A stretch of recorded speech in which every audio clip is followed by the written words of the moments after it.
बड़ी खबर आ रही है सामने अरावली के जंगल को लेकर। आज हम बात करेंगे कि अरावली जंगल को लेकर क्या है अरावली जंगल और क्यों है इतने विवादों में घिरी हुई जंगल। इस जंगल के बारे में आपको जितना ही बताया जाए उतना कम है। ये अरावली की जंगल लोग सब इसको काटने और बर्बाद करने के चक्कर में लगा हुआ है। इसके बारे में आपको जानकारी बता दें तो ये कई साल पुराना है। इतना समझिए कि 30-40 साल या उससे भी ज्यादा पुराना है। इसके बारे में मुझे भी उतना पता नहीं जितना अरावली अपने जमाने में बहुत पुराना है। सरकार ने एक नियम पास किया है, यानी कि बालू माफियाओं और पत्थर माफियाओं और जंगल माफियाओं ने एक जंगल में एक बिल पास कराया है संसद में, जहाँ 100 मीटर ऊंचे पहाड़ों को पहाड़ माना जाएगा।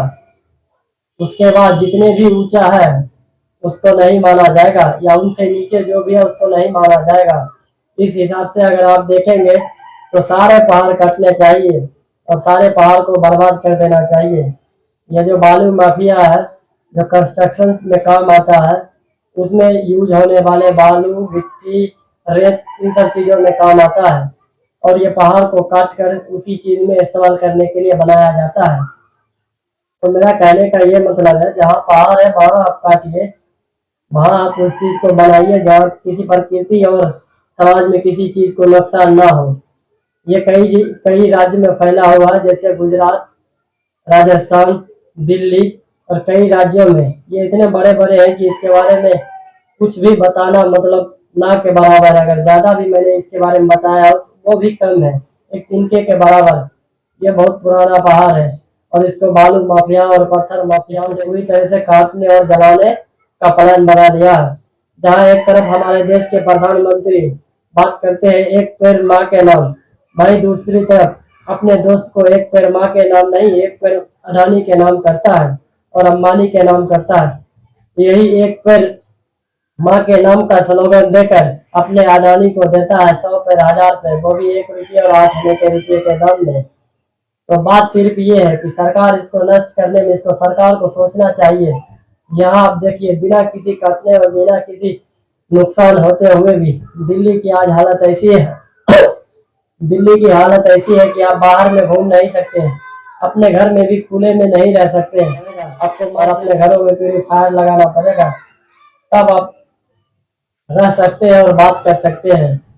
इतना IQ लेवल बढ़ गया है कि जहाँ फेफड़ा इंसान का काम करने के लिए बंद कर देगा और कुछ दिनों में अगर बढ़ जाएगा तो। जैसा कि आप सभी को पता है कि AQI 400 और 500 के पार चला जा रहा है दिल्ली में। अगर ये पेड़ कटता है, ये पूरा पहाड़ और ये पूरा जंगल कटता है, तो आप समझ लीजिए कि कितना बड़ा प्रकृति में नुकसान होगा और हमारे समाज में कितना बड़ा घाटा होगा, और इसका खामियाजा सरकार या हम आप कोई नहीं चुका सकते हैं। तो बात यही है कि इन सब चीजों पर सरकार को ध्यान देना चाहिए। बात ये भी है कि जब सरकार ही चोर हो तो किसी के बारे में क्या बताना है।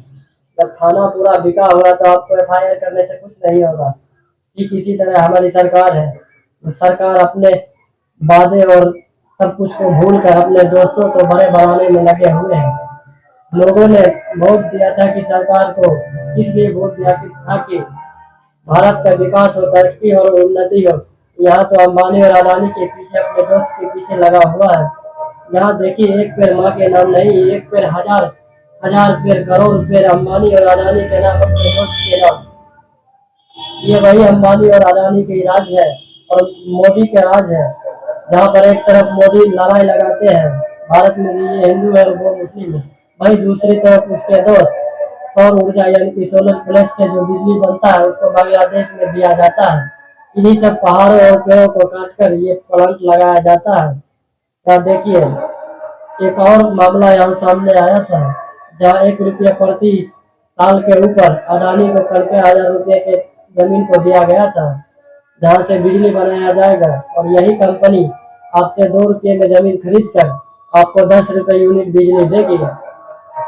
तो यहाँ आप हिंदू मुस्लिम करते रहिए और वहाँ उसके दोस्त आगे बढ़ते रहेंगे और प्रधानमंत्री के दोस्त बांग्लादेश में बिजली भेजते रहेंगे।